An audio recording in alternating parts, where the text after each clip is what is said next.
டிட்வா புயல் இலங்கையில் உருவாகி இலங்கை நாட்டையே வெள்ளத்தில் மூழ்கடித்து டெல்டா மாவட்டங்களிலும் கனமழையை தந்த டிட்வா புயல் தற்பொழுது வங்காள விரிகுடாவில் கிழக்கை நோக்கி கிட்டத்தட்ட சென்னைக்கு 60 கிலோமீட்டர் தொலைவில் மையம் கொண்டுள்ளது.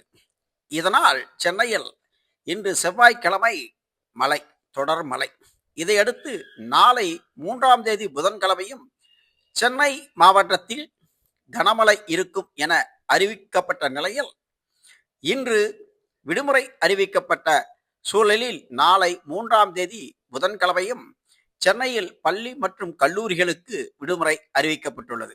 ஏற்கனவே திருவள்ளூர் மாவட்டத்தில் நாளை 3ஆம் தேதி பள்ளிகளுக்கு மட்டும் விடுமுறை அறிவிக்கப்பட்ட சூழலில் தற்பொழுது சென்னையிலும் நாளை 3ஆம் தேதி பள்ளி கல்லூரிகளுக்கு விடுமுறை அறிவிக்கப்பட்டுள்ளது.